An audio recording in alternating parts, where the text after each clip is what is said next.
Greetings from the Red Roof Inn of Ontario parking lot. I was going to do my video from my room, but unfortunately my roommate's taking a nap and snoring as all hell like he does as usual. And so day 2 of Swift orientation, got it done.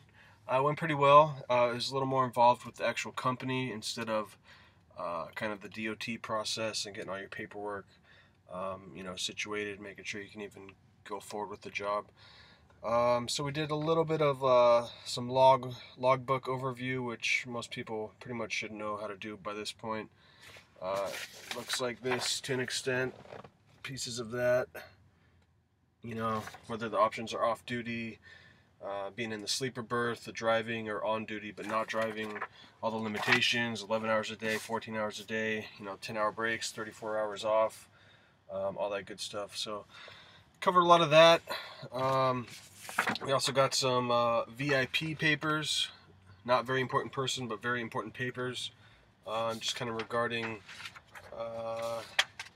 behind the wheel hours, like different student hours and rankings from your mentor, making sure you're competent in all the different areas to get all this stuff done and get you out. You need 240 hours. I'm not particularly sure if the mentor can say you don't necessarily need the full 6 to 8 weeks, but 6 weeks is pretty much what they're always looking at for you. The other thing we looked at is the driver orientation workbook, which covers a lot of stuff, and it was kind of some fill-in-the-blank stuff just to kind of keep you involved, like the mission statement, different sorts of service training, which I just kind of discussed, different time zones, hours of duty, your Qualcomm, the different levels of driver ranking. They have the bronze, the silver, the gold, the platinum, and the diamond, all in regards to your bonus. Payroll, looks like your days would end on Sunday, it would be processed on that Thursday, and you get paid the following Tuesday, every Tuesday. That was pretty much all from here. But overall, it was pretty cool. I mean, getting to know a little bit more of the company.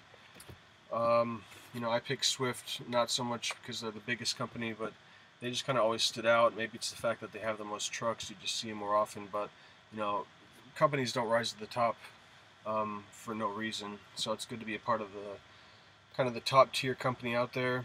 Oh, I'm not a part of it yet, but hopefully by the next video tomorrow I'll have confirmed it, and tomorrow we should have our driver number. As long as we're hired, you get the driver number, and then you can kind of go from there. And then they tell you come to orientation packed and ready to go out with a mentor, but I might be sitting for a few days or maybe even a week, and I have the option to go home or do whichever. And the thing is, I do have an orientation for Werner on Friday. Today is Wednesday, so what I'm thinking of doing is, if I get on board with Swift tomorrow and they say, alright, your mentor's not here, if he's there, I'll obviously just go on with Swift. But if they say he's not, I think I'm just going to check into the hotel that I've booked with Werner and just go to their orientation. It's only 2 days, and just kind of take the free lodging and take the different perspective of another company. And if Swift's ready for me while I'm there, I could kind of just make something up as to why I got to get going. And who knows? So I'm not sure how I'm going to handle it, but I definitely think I'm just going to stick in the area, since Werner's only about 15 miles from here. Swift is a little less than 10. But it's been an experience, to be put up in a hotel and kind of waiting for the unknown. You don't know who's going to take you out. You don't know where you're going to go. You don't know what you're going to be hauling. But that's sort of the fun of it all. And you start to mingle with a few more of the students, and start to mingle with some of the other drivers at the in the driver lounge, and it's a pretty cool industry to be a part of. And we'll see what it has in store for me personally, but so far I'm pretty stoked on the path that's led me here. And I'll be 30 in 16 months, so I figured I'll give it 16 months, hit 30, and see where I'm at. So for now, I'm staying on board for sure.